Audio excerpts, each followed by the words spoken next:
हाँ रिया, तुझे कितना कन्विंस किया मैंने, लेकिन तू है कि मानने को रेडी नहीं है। 2 मिनट के लिए, सिर्फ 2 मिनट के लिए प्लीज घर चलना। मेघा फिर कभी आती हूँ ना प्लीज। अरे मेघा, रिया और चिराग भैया का झगड़ा चल रहा है, इसलिए तो नहीं आ रही है। ऐसा कुछ भी नहीं है। कितना खाती है तू? फिर भी मेरा फिगर मेंटेन है, खुद को देखो। चिप्स खाकर और भी नमकीन होती जा रही हो। वर्षा और मेघा रायवाची बहनें, अरे काम कर देना, हम लोग भी अपना नाम बदलकर बादल और मेघ रख लेते हैं, चारों मिलकर बिजलियां कड़काएंगे। भाई मजा आ जाएगा। हाय हाय,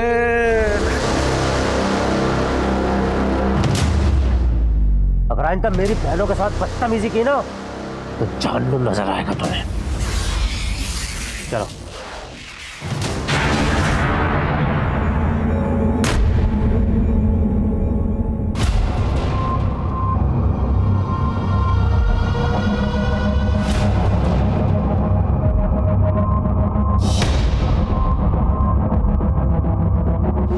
यहाँ क्यों आया? चिराग, तमीज से पेश आओ, चाचा है वो तुम्हारे। चिराग बंद करो ये सब। चाचा जी के बारे में ऐसी कोई गलत बात नहीं सोचनी चाहिए तुम्हें। मुझे क्या सोचना और क्या नहीं सोचना अच्छी तरह पता है जीजा जी। अब मैं बच्चा नहीं रहा।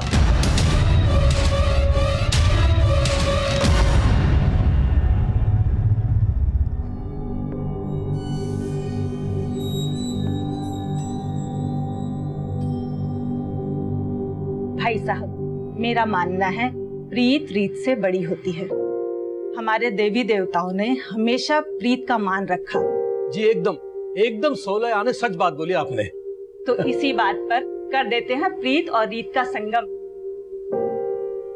ये लीजिए, आ गई आपकी बहू। दो बेटा, दो दो।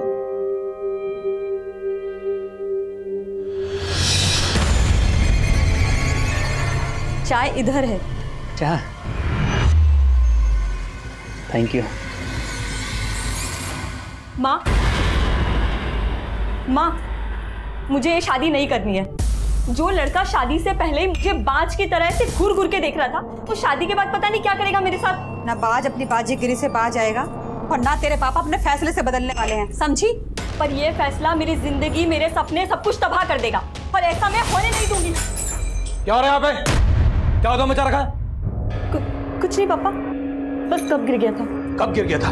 सिर्फ कब नहीं फूटा है? लगता तेरा दिमाग खराब हो गया है। Very funny. ऐसे जोक्स तुम कहाँ से ढूंढ के लाते हो? पर अब जोक नहीं, एक सीरियस बात करना चाहता हूँ तुमसे। कैसी बात? क्या तुम्हारा सच में कोई पास्ट नहीं था? तुमने मुझसे कुछ छुपाया है? जो बातें मुझे तुम्हें बतानी चाहिए थी मैं पहले ही बता चुकी हूँ। सच में मेरा कोई पास नहीं था। एनीवे, मैं तुम्हारे लिए एक गिफ्ट लेके आया। इसमें क्या है? ये ड्रेस पहन ले मेरी खातिर।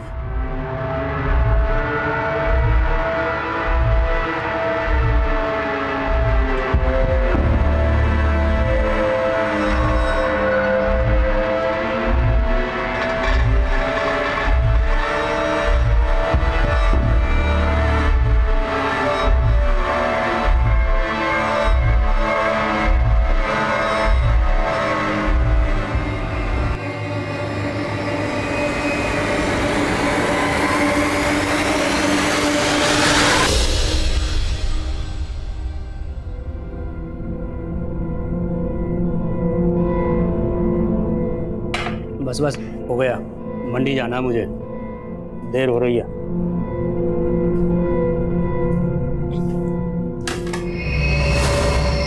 भाभी, आप यहाँ खुश नहीं हो ना?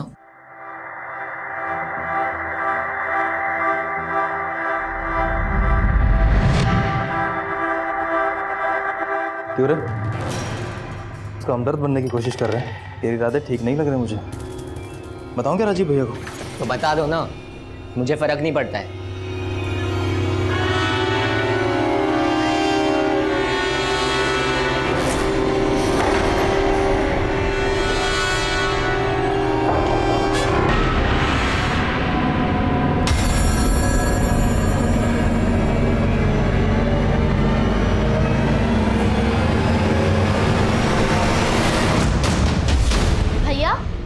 रिया भाभी का कॉल आया था, आप उनका कॉल नहीं पिक कर रहे हो?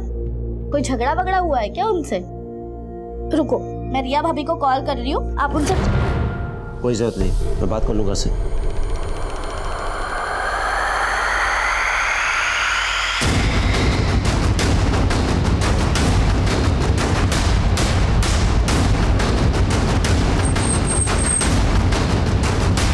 सर, एक लड़के की बॉडी में।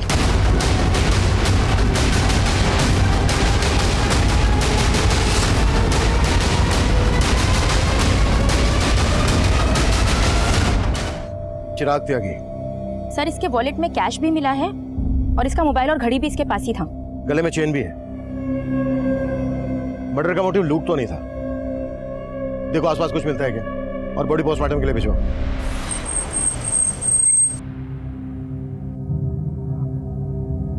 हमें चिराग की लाश एमसीडी पार्क के पास एक खाली प्लॉट में मिली। आप लोगों से चिराग कुछ कहकर गया था कि कहाँ जा रहा है?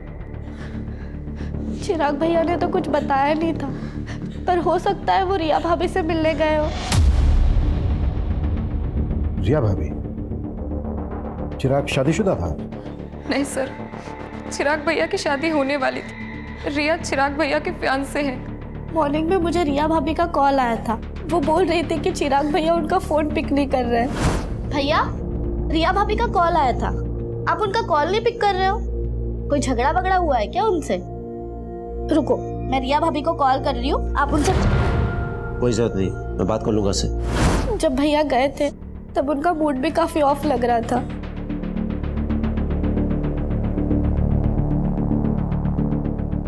आप लोगों को किसी पर शक है जो चिराग का मर्डर कर दे?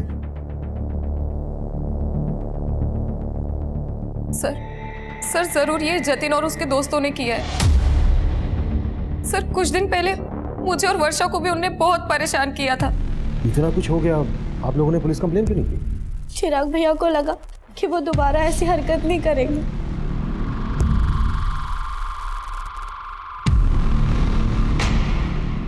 रविंदर, जतिन और उसके दोस्त के बारे में पता करो और उठा लो दोनों को। सर, एक बात है, हमें क्राइम सीन से चिराग का फोन मिला था। हमने फोन चेक किया तो उसको लास्ट कॉल रिया ने किया था। और सर, उन दोनों में करीब 5 मिनट बात हुई है। चिराग की बहनों की बातों से ऐसा लग रहा था जैसे चिराग और रिया के बीच झगड़ा हुआ। इस रिया से भी मिलना पड़ेगा।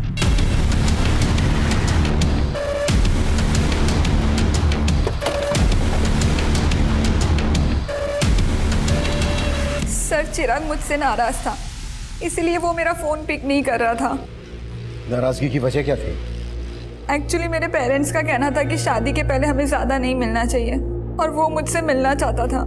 मैंने उसे मना कर दिया तो उसे ये बात बुरी लग गई। चिराग की फोन पर आखिरी बार बात तुमसे हुई थी, क्या बातें हुई थी तुम दोनों के बीच?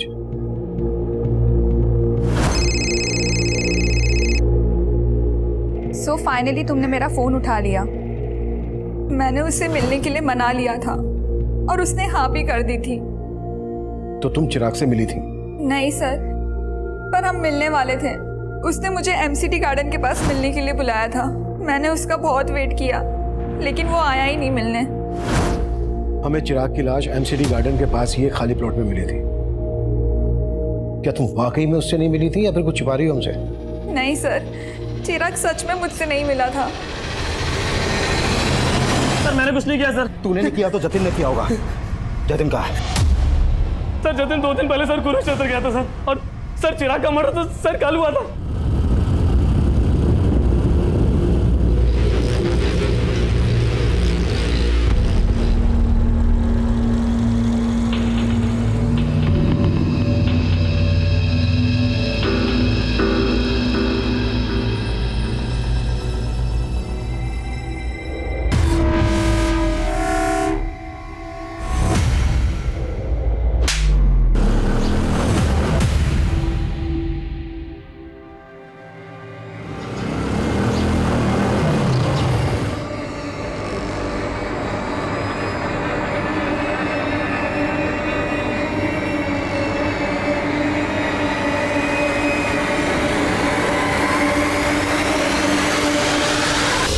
भैया, आपने उस लुगाई के सामने मुझे थप्पड़ मार के अच्छा नहीं किया। मैं चप्पल बाहर खोल के घुसा था। मैं चप्पल गई बाहर में, हमने तय किया था ना, वो सिर्फ मेरी है। सर, जतिन का फोन चिराग के मर्डर से एक रात पहले से हरियाणा के कुरुक्षेत्र में ही एक्टिव था और अपने दोस्तों की गिरफ्तारी के बाद उसने अपना फोन कुरुक्षेत्र में ही बंद किया था। माना चिराग के मर्डर वाले दिन उसका फोन कुरुक्षेत्र में एक्टिव था, पर यह भी तो हो सकता है कि जतिन तब गाजियाबाद में हो और ये सब एलिबाई खड़ी करने की एक चाल हो। जतिन के लिए लुकआउट नोटिस जारी करो, वो गाजियाबाद में छुपा हो सकता है या फिर कहीं और भी। सब और जतिन के साथ साथ रिया के बारे में भी पता करो। जब चिराग का मर्डर हुआ तब रिया उसी एरिया में थी। हो सकता है उसने हमसे झूठ बोला हो कि वो चिराग से नहीं मिली थी।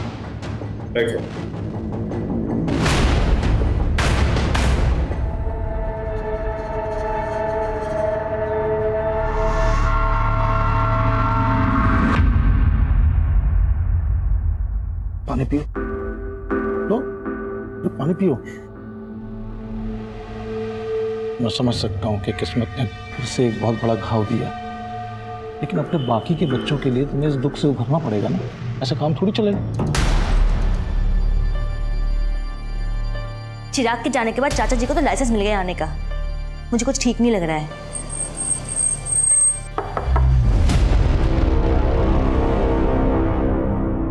हम जतिन की तलाश कर रहे हैं, लेकिन हमें रिया के बारे में भी कुछ बातें जाननी है। चिराग रिया को कब से जानता था और क्या उन दोनों की लव मैरिज होने वाली थी? नहीं सर, उसका रिश्ता तो हमने ही करवाया था। दरअसल रिया मेघा और वर्षा के साथ एक ही स्कूल में थी। रिया और मेघा तो बचपन की दोस्त हैं। उसके घर वालों को हम बहुत अच्छे से जानते हैं। तो क्या चिराग इस शादी से खुश था? हाँ सर, ये शादी उसकी मर्जी से ही हो रही थी। आप ये सब क्यों पूछ रहे हैं? आपको क्या रिया पे शक है? मतलब मुझे पता लगा कि चिराग जब मिलने गया था रिया को तभी ये सब। आप क्या लगते हैं चिराग के? जी मैं चिराग का जीजा हूँ। वैसे रहते कहाँ हैं? जी मैं इसी घर में रहता हूँ, यही। नहीं, और आप? मैं चिराग का चाचा हूँ सर। चिराग मेरी भाभी का इकलौता बेटा था। उसके बिना ये घर सर, उसके गुनाहगार बचने नहीं चाहिए सर। दोषियों को सजा दिलाना हमारी ड्यूटी है, आप चिंता मत कीजिए।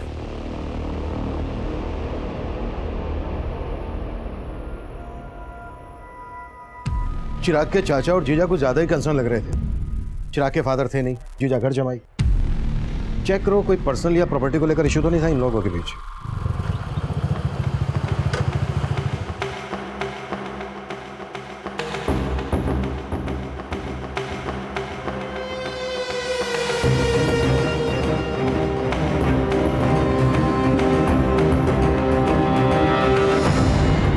सर, रिया के कॉल रिकॉर्ड में ऐसा कोई क्लू नहीं मिला कि उसका किसी और लड़के से कोई अफेयर हो। रिया के पड़ोसी और बाकी रिश्तेदारों से पता करो, शायद कोई क्लू मिल जाए। सर, कुरुक्षेत्र पुलिस से जतिन से जुड़े एक और आपराधिक मामले के बारे में पता चला है। सर, जिस दिन चिराग का मर्डर हुआ था उसी दिन जतिन ने कुरुक्षेत्र से एक बाइक चुराई थी। कुरुक्षेत्र पुलिस भी जतिन को ढूंढ रही है। हो सकता है जतिन उसी बाइक से गाजियाबाद आया हो। लेकिन सर, क्राइम सीन के आसपास के सारे सीसीटीवी फुटेज हमने खंगाल डाले थे। उनमें जतिन ने जो बाइक कुरुक्षेत्र से चुराई थी वो कहीं नहीं देखी गई। सर, हो सकता है वो बाइक सोनीपत में हो। सोनीपत? हाँ सर, क्योंकि लास्ट टाइम जब चिराग ने रिया को कॉल किया था तब उसका फोन सोनीपत में ही एक्टिव था।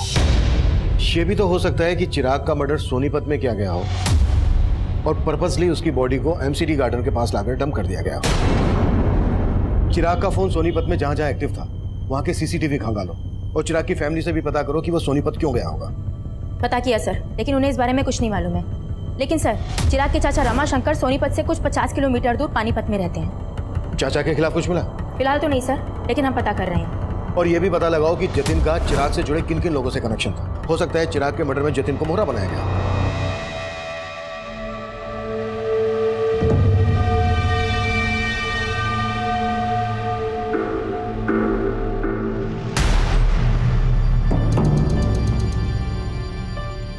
वर्षा, मेघा, ये चाचा जी तो यहीं बस गए हैं। उनका छोड़ो दीदी, आप और जीजा जी कब जा रहे हो? तुझे हमसे क्या प्रॉब्लम है? हाँ, एक मिनट वर्षा, मुझे ना घर जमाई बन के रहने का कोई शौक नहीं है। तुम दोनों को पता है कि मैंने एक फ्लैट बुक किया है। अगर उसका बिल्डर पैसे लेके भागा नहीं होता ना तो मैं तो यहाँ। पिछले 2 साल से जीजा जी आप यही बोल रहे हैं। और दीदी, आपको तो पता है ना अपना फाइनेंशियल कंडीशन कैसा है, इसलिए प्लीज आप दोनों अपने रहने का इंतजाम कहीं और ही कीजिए। ताकि हम ऊपर वाला फ्लोर रेंट पे दे सकें। ये घर ना मेरा भी है, तुम मुझे से जाने के लिए नहीं बोल सकती, समझी? बस फिर से तुम लोग उसी बातों पे लड़ने लगे। और मेघा, किसकी नीयत कैसी है ये मैं अच्छे से जानती हूँ, और इन सब बातों के लिए मैं हूँ।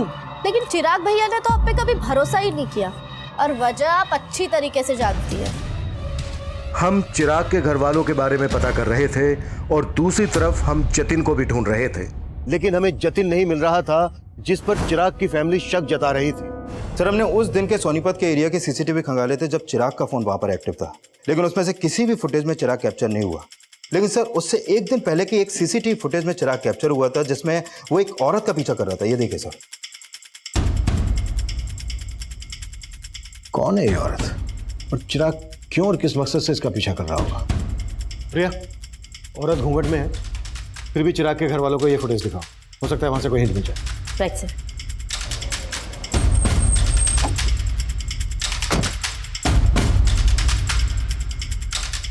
आप जानती हैं ये औरत कौन हो सकती है?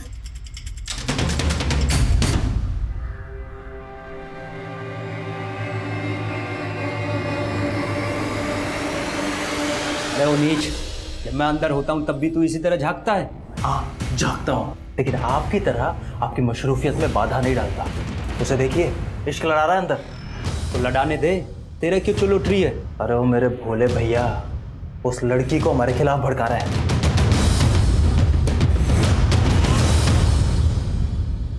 सर, चिराग की फैमिली इस औरत को आइडेंटिफाई नहीं कर पाई। वो लोग खुद कंफ्यूज है कि आखिर चिराग किसी औरत के पीछे क्यों जाएगा। सोनीपत के इस एरिया में पूछताछ जारी रखो, हो सकता है कि इसने कुछ विटनेस किया। सर, सुजाता के जिस रिश्तेदार ने रिया और चिराग का रिश्ता करवाया था, मेरी उनसे बात हुई। उनका कहना है कि चिराग के मर्डर वाली सुबह उनको रिया की माँ का कॉल आया था और वो रिया से चिराग का रिश्ता तोड़ना चाहती थी, लेकिन उससे पहले चिराग का मर्डर हो गया सर। यानी चिराग और रिया की स्टोरी में कोई और भी एंगल है।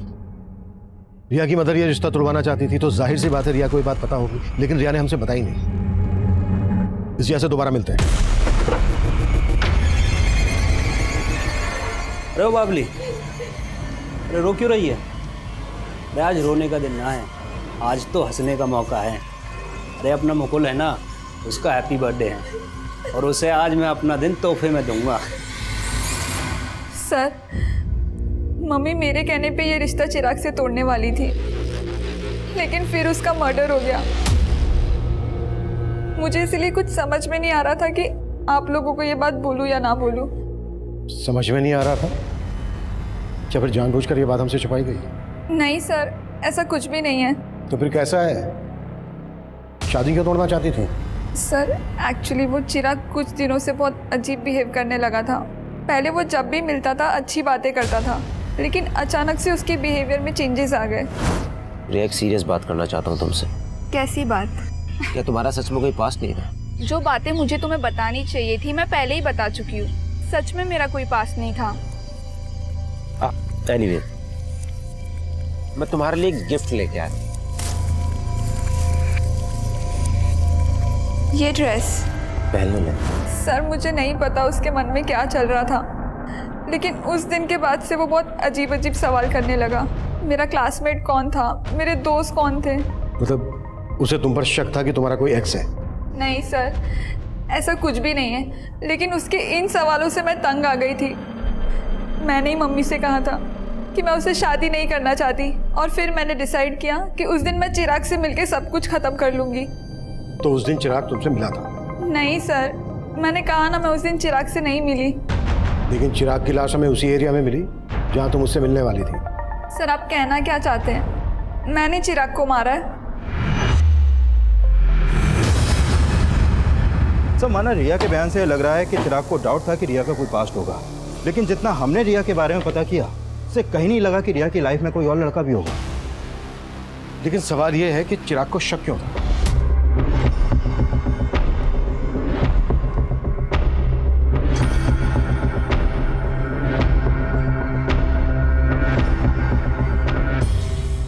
सोनीपत में चिराग को इस औरत के पीछे जाते हुए देखा गया था। हो सकता है इसी औरत ने चिराग के दिमाग में जहर भरा हो। सर, इसका मतलब ये औरत रिया की जानने वाली हो सकती है।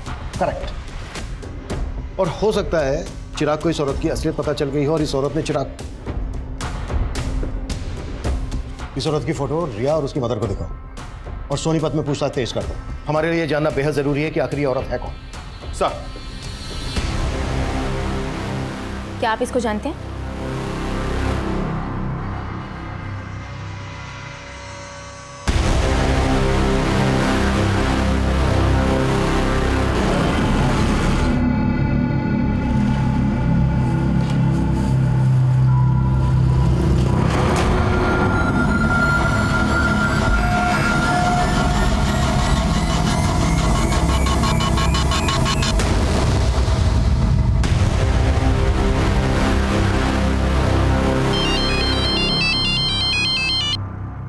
हेलो,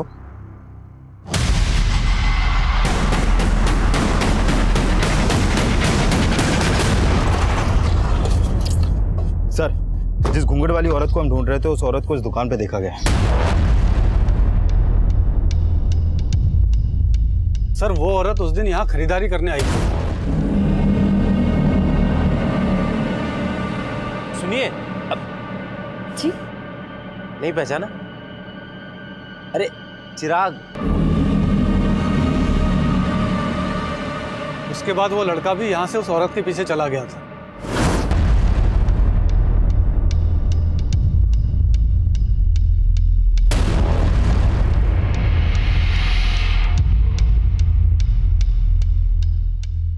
ये औरत पहले भी आती थी?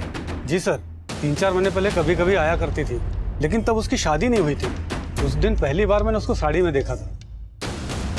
ये रहती कहाँ थी? सर इसका आइडिया नहीं है। हो सकता है ये औरत यहीं कहीं आसपास रहती हो। पूछताछ करो, कैसे भी करके पता लगाओ कि आखिर ये औरत है कौन। सर,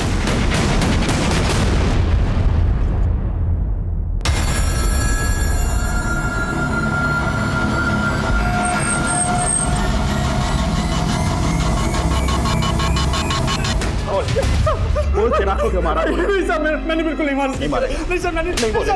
लेकिन हमारी लगातार कोशिशों के बावजूद जतिन इस बात से इनकार करता रहा कि उसका चिराग के मर्डर से कोई लेना देना था। वहीं उस घूंघट वाली औरत की तलाश हमें एक ऐसे मकाम पर ले आई जहां हमारे सामने आया कि चिराग अपने सोशल मीडिया अकाउंट से उसके टच में था। वहीं उस लड़की का सोशल मीडिया प्रोफाइल उसका एक नया रूप लेकर हमारे सामने आया। साइबर सेल ने चिराग के फेसबुक अकाउंट को क्रैक किया है। सर, इसके अकाउंट में इस लड़की का प्रोफाइल रितु सिंह के नाम से है और चिराग के मर्डर से पहले तक इन दोनों के बीच में काफी चैटिंग हो रही थी। तुम रिया से शादी करके बहुत बड़ी गलती कर रहे हो। रिया का कई लड़कों के साथ अफेयर था और मेरे एक फ्रेंड को भी उसने धोखा दिया। तुम्हें विश्वास नहीं हो रहा है ना मेरी बात पर? मेरे फ्रेंड ने मुझे बताया कि रिया की बैग पर पिल है जो वही जान सकता है जिसका उसके साथ फिजिकल रिलेशन था। सर, यानी ये रितु रिया को भी जानती है और उसके बॉयफ्रेंड को भी। लेकिन रिया ने रितु का फोटो आइडेंटिफाई नहीं किया और ना ही उसकी बैकग्राउंड से हमें यह पता चला है कि रिया का किसी के साथ कोई अफेयर था। हो सकता है कि रितु रिया के खिलाफ चिराग को भड़का रही हो। चिराग ने अपने मर्डर से एक दिन पहले मैसेज किया था कि मैंने तुम्हें सोनीपत में देखा था लेकिन तुमने मुझे देखकर अनदेखा किया। और उसके जवाब में ये लिखती है, उस समय मुझे कुछ सूझा नहीं था, मैं तुमसे दोबारा मिलने के लिए तैयार हूँ। उसके बाद कोई चैटिंग नहीं हुई। सर, इसका मतलब चिराग इस लड़की से मिला होगा और जरूर चिराग के मर्डर में इसी लड़की का हाथ होगा सर। लेकिन इनकी चैटिंग से ऐसा लग नहीं रहा है कि सिर्फ ऑनलाइन फ्रेंड थे, शायद इससे कुछ ज़्यादा था। May be affair. लेकिन सर, चिराग के कॉल रिकॉर्ड में तो ऐसे किसी भी रितु नाम की लड़की का कोई नंबर नहीं मिला है। लेकिन चैट से ऐसा लग रहा है कि इन दोनों के बीच सिर्फ चैटिंग नहीं होती थी, फ़ोन पर भी बातें होती होंगी, शायद इंटरनेट कॉलिंग। मामला जिल्टेड लवर का लग रहा है। लो, चिराग और रितु एक दूसरे को पसंद करते थे, लेकिन चिराग रिया से शादी करने वाला था। तो हो सकता है रितु को ये बात पसंद नहीं हो और इसलिए उसने रिया के खिलाफ चिराग के दिमाग में जहर भरा हो और जब उसे लगा कि उसका प्लान फेल हो रहा है तो उसने चिराग को मरवा दिया। पर इस लड़की का प्लान तो ऑलमोस्ट सक्सेस हो ही चुका था सर, क्योंकि रिया चिराग को शादी के लिए मना ही करने वाली थी। लेकिन इससे पहले कि रिया चिराग से मिल पाती, चिराग का मर्डर हो गया। एक काम करो, रितु के बारे में सब कुछ पता करो।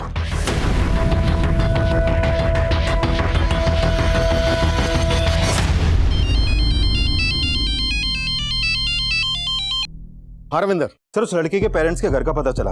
उस लड़की का असली नाम छाया है। छाया? लेकिन उसका प्रोफाइल तो रितु के नाम से था। है कहाँ ये लड़की? उसके पेरेंट्स ने मुझसे ज़्यादा बात तो नहीं की सर, लेकिन हाँ पड़ोसियों से पता चला है कि छाया की शादी 3 महीने पहले ही हो गई थी और उसका ससुराल कुरुक्षेत्र में कहीं पर है। लेकिन उसके पेरेंट्स तुमसे बात क्यों नहीं कर रहे हैं? एक काम करो, उसके पेरेंट्स के कॉल रिकॉर्ड्स स्टडी करो, उसमें तुम्हें छाया उस ऋतु का भी नंबर मिलेगा और कुरुक्षेत्र के उसके ससुराल वालों का भी।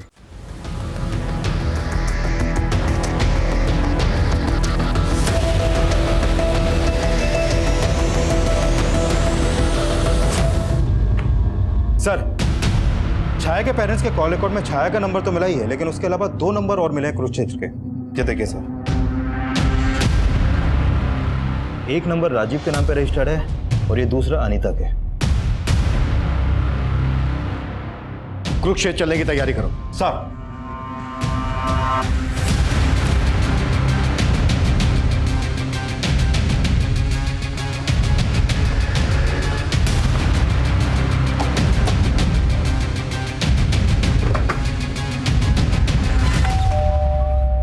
जी, हम छाया से मिलने आए हैं। हमें पता चला है कि उसकी यहीं पर शादी हुई है। जी वो मेरी बीवी है, लेकिन आप उससे क्यों मिलना चाहते हो? हमें केस के सिलसिले में उससे बात करनी है। केस? कौन सा केस साहब? बुलाओ उसको, या हम उसी से बात करेंगे। नहीं, वो यहाँ पर नहीं है। तो फिर कहाँ है? 1 सप्ताह पहले यहाँ से भाग गई। भाग गई? जी, और अब हम उसके बारे में कोई बात भी नहीं करना चाहते हैं। धन्यवाद।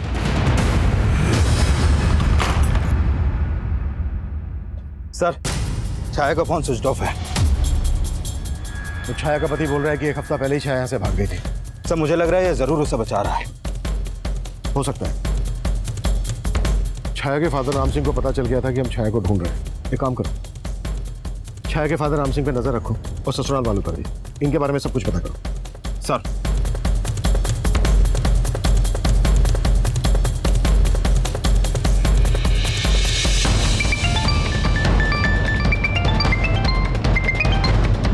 जैन सर। जय हिंद। छाया के कॉल रिकॉर्ड्स आए? जी सर, वही स्टडी कर रही थी। सर छाया का फोन 1 हफ्ते पहले सोनीपत में ही बंद हुआ था। भैया जहाँ पर छाया के पेरेंट्स रहते हैं, हो सकता है छाया वहीं छुपी है। पता करो। जी सर। और सर छाया के कॉल रिकॉर्ड के हिसाब से गाजियाबाद का एक नंबर मिला है जिस पर उसकी काफ़ी बातचीत होती थी। किसका नंबर है? सर ये नंबर किसी जितेंद्र वशिष्ठ के नाम पर रजिस्टर्ड है। नंबर स्विच ऑफ है, एक्टिव है? सर एक्टिव है। जितेंद्र को थाने बुलाओ। जी सर। सर जितेंद्र वशिष्ठ आ गया है। बुलाओ। सर छाया मेरी स्टूडेंट थी। मैं जिस कॉलेज में पढ़ाता था, छाया 3 महीने पहले तक वहाँ पढ़ती थी। 3 महीने पहले तक पढ़ती थी? लेकिन बात तो तुम दोनों के बीच 1 हफ्ते पहले तक हो रही थी। तुम दोनों के बीच सिर्फ टीचर और स्टूडेंट वाला रिश्ता था या फिर? नहीं सर, छाया मेरी स्टूडेंट थी। वो मेरी बहुत रिस्पेक्ट करती थी सर। थी? मतलब अब कहाँ है वो? सर मैं आपको सब कुछ बताता हूँ। दरअसल छाया एक ऐसे कम्युनिटी से बिलोंग करती है जहाँ एक ही लड़की की शादी परिवार के सभी बेटों के साथ कर दी जाती थी। What? हाँ सर, कुरुक्षेत्र में उसकी शादी 3 भाइयों के साथ हुई थी, लेकिन वो इस शादी के खिलाफ थी। पर उसके पेरेंट्स ने उसकी एक बात नहीं सुनी और वो अपनी तकलीफ मुझसे शेयर करती थी। 1 हफ्ते पहले वो मुझसे नरेला मिलने आई थी। सर वो अपने तीनों पतियों से तंग आकर वहाँ से भाग आई थी। वो मेरी हेल्प चाहती थी सर। कैसी हेल्प? सर उसको पैसों की ज़रूरत थी। उसने मुझसे कहा था कि मुंबई में उसकी एक फ्रेंड है जो एनजीओ में काम करती है। मैंने उसे मुंबई जाने के लिए 10,000 रुपये भी उधार दिए थे और फिर उसके बाद वो चली गई। लेकिन फ़ोन तो उसका अभी बंद आ रहा है। सर मुझे भी ये समझ में नहीं आ रहा है। अच्छा, मुंबई में कहाँ जाने वाली थी वो? किस फ्रेंड की बात कर रही थी? सर इस बारे में उसने मुझसे कुछ नहीं बताया।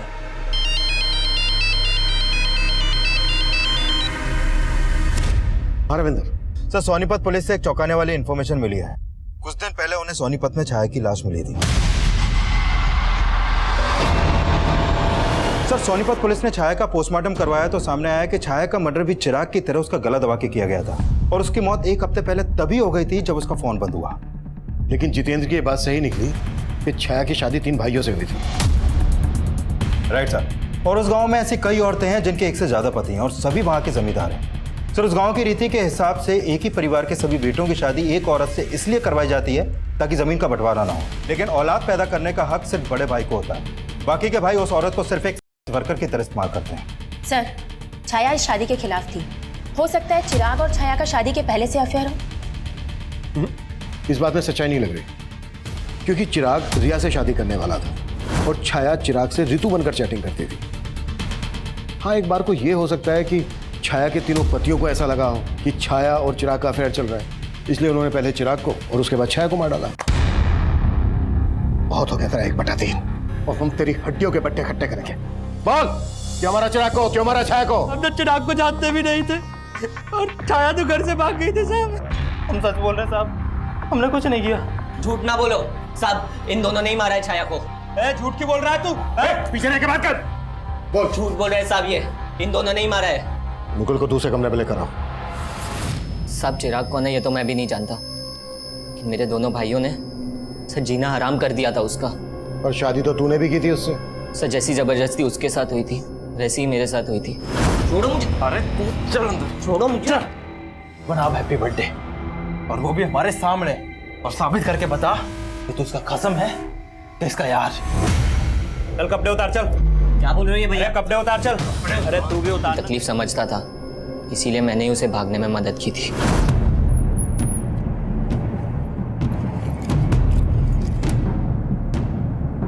साहब वो गाजियाबाद बोल के निकली थी, लेकिन मेरे दोनों भाई उसे बाद में ढूंढ रहे थे।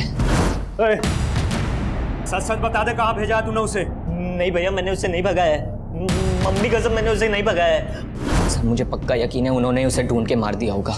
हमें पता चला है गाजियाबाद में वो अपने एक टीचर जितेन से मिली थी, उससे 10,000 रुपये भी उधार लिए और वहाँ से सीधे मुंबई जाने वाली थी।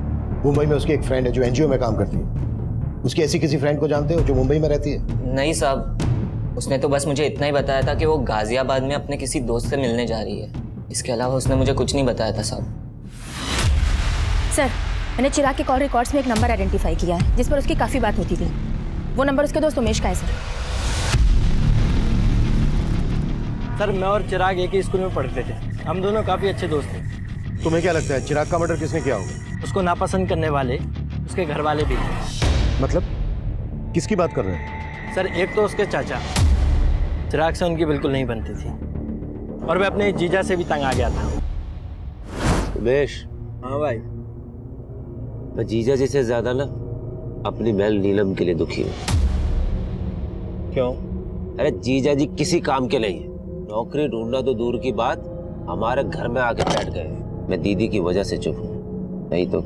सर चिराग के जीजा की उनके घर पर भी नजर थी, और एक बार तो उन्होंने चिराग की माँ के गहने तक गायब किया। चिराग के जीजा ने चोरी भी की थी?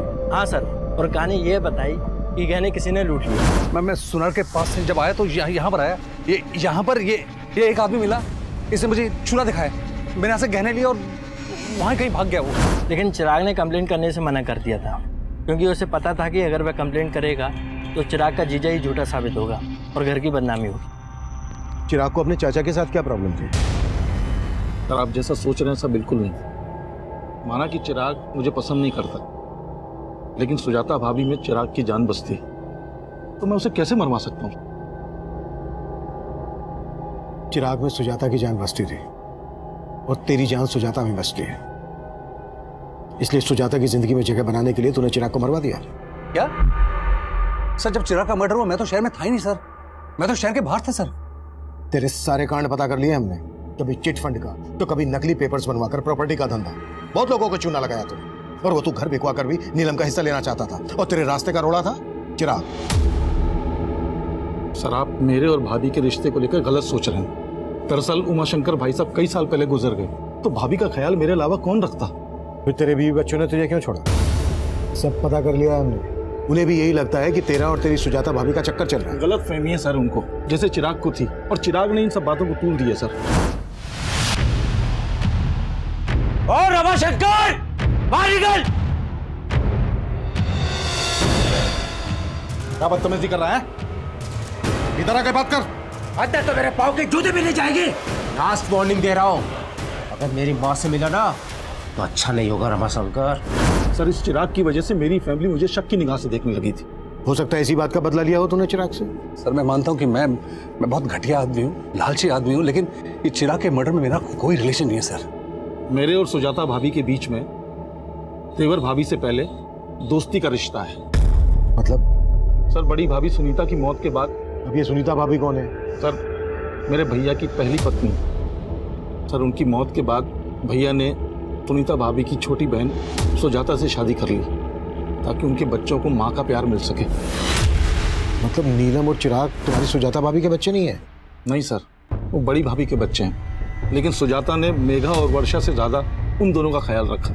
सर, सुजाता जब शादी होकर यहाँ आई थी तो उसकी उम्र बहुत कम थी, तो भैया ने मुझे जिम्मेदारी दी कि मैं एक दोस्त की तरह उनका ख्याल रखूं। सर, जो रिश्ता भैया ने बनवाया था ना, उस पर चिराग ने दिल खोल के कीचड़ उछाला है। सर, आप हमारे परिवार का इतिहास निकलवा के सिर्फ हमारे जख्मों पे नमक छिड़क रहे हैं। सुजाता जी, हम सिर्फ अपनी ड्यूटी कर रहे हैं। तो सही जगह कीजिए ना ड्यूटी। मेरे बेटे के मर्डर में किसी घर वाले का नहीं बल्कि बाहर वाले का हाथ है। प्लीज प्लीज हमें तंग करना बंद कर दीजिए। सर, छाया के कॉल रिकॉर्ड में मुंबई का एक भी नंबर नहीं मिला है और ऐसा कोई लीड भी नहीं मिला है जिससे पता चले कि उसका कोई रिश्तेदार मुंबई में होगा। मतलब जितेंद्र ने झूठ बोला था हमसे? कुंडली निकालो उसकी। सर,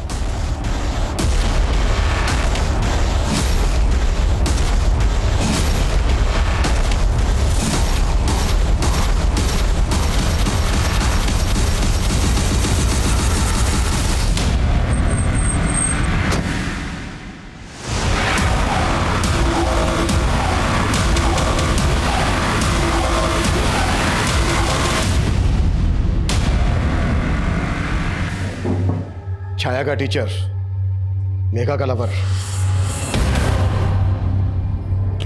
अब ये बोल, छाया को ऋतु बनाने का क्या चक्कर है? पहले चिराग का मर्डर, उसके बाद छाया का मर्डर। ये कहानी क्यों और कैसे रची?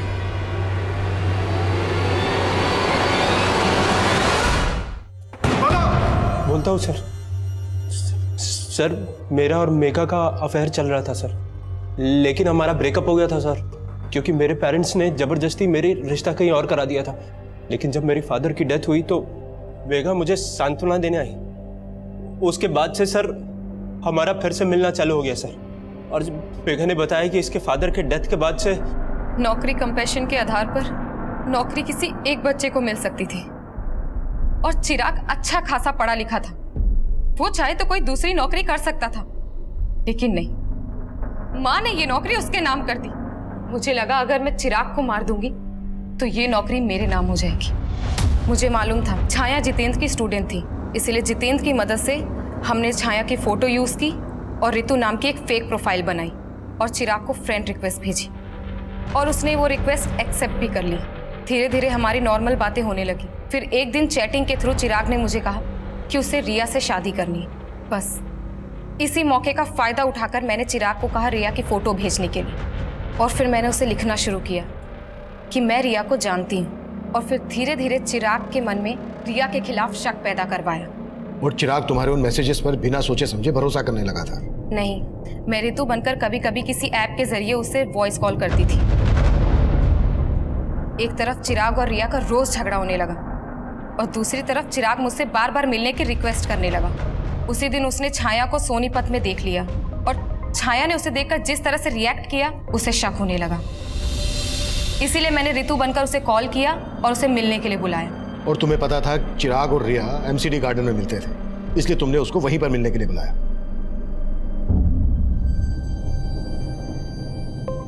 भैया, मेघा तू? रिया ने मुझे आपके पास भेजा है, चलिए मैं आपको उसके पास ले चलती हूँ।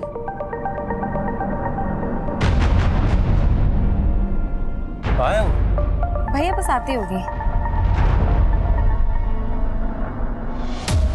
मुझे पता था आप लोग किसी ना किसी तरह छाया तक पहुंच जाएंगे, और इसलिए छाया को मैंने कहा कि तुम अपने पति को छोड़कर भाग जाओ, और उससे मैंने कहा कि मैं एक एनजीओ के बारे में जानता हूँ। और वो जब मिलने आई तो हमने। और ये तुमने सिर्फ नौकरी पाने के लिए किया? नहीं, ये बंटवारे के प्यार से थक गई थी, मैं तंग आ गई थी। हर वक्त नीलम चिराग। सुजाता जी, चिराग और नीलम की सौतेली माँ थी, तुम्हारी तो अपनी माँ है, सगी। लेकिन क्या फायदा, वो तो उन दोनों से प्यार करती थी ना। पापा की मौत के बाद उनके पेंशन और पीएफ के 50 लाख रुपए मिले थे, लेकिन वो नीलम और उसके निकम्मे पति के घर बसाने में लगाना चाहती थी। लेकिन चिराग तो तुम दोनों बहनों से प्यार करता था। क्या करती मैं ऐसे प्यार का? माँ का सारा प्यार, प्रॉपर्टी, पापा के पैसे सब रख लेता वो। अगर तुम्हें लग रहा था कि तुम्हें तुम्हारा हिस्सा नहीं मिल रहा था, तुम्हारा हक मारा जा रहा था, तो कोर्ट का दरवाजा खटखटा सकती थी। ये सब करके मिल गया तुम्हें तुम्हारा हिस्सा, तुम्हारा हक। चिराग ने मेघा को कभी अपनी सौतेली बहन नहीं समझा, लेकिन वो इस दस्तक को नहीं भाप पाया कि जिस बहन की रक्षा के लिए वो किसी भी हद तक जा सकता है, वो बहन खुद उसकी भक्षक बन जाएगी। सुजाता की ये कोशिश कि वो चिराग और नीलम की अच्छी मां साबित होगी, उसे उसके ही बच्चों से दूर कर दिया। चिराग के लिए नफरत मेघा में एकाएक नहीं पनपी होगी, बल्कि सालों से पनप रही हो। तो क्या सुजाता ने मेघा के अंदर उबलते गुस्से को कभी नहीं भापा, या फिर उसे दस्तक मिली थी लेकिन उसने उस दस्तक को महसूस नहीं किया? उम्र के हर पड़ाव पर जब जब हम अपना बचपन याद करते हैं, तब तब सबसे पहले हमें हमारे भाई बहन और माता पिता याद आते हैं। लेकिन बढ़ती उम्र के साथ साथ अपनी मासूमियत बनाए रखना आसान नहीं होता, क्योंकि अक्सर हमें यह गलत फहमियां जकड़े रहती हैं कि दुनिया में भोलापन नहीं बल्कि चालाकियां बिकती हैं। और कभी कभी हम इतना बदल जाते हैं कि इंसानियत हमें एक टूटा हुआ खिलौना और ईमानदारी झूठ लगने लगती है। हमें हमारे बचपन की मासूमियत हमेशा बचाए रखने की कोशिश करनी चाहिए, क्योंकि हमारी पूरी जिंदगी में हमारा बचपन ही वो मोती है जो हमें इंसानियत और रिश्तों को बनाए रखने की कीमत समझा सकता है। अब मैं सीनियर इंस्पेक्टर अभिमन्यु जिंदल आप लोगों से विदा लेता हूं। आपसे फिर मुलाकात होगी एक नए केस के साथ। देखते रहिए क्राइम पेट्रोल दस्तक। मकसद बताना नहीं, बचाना है।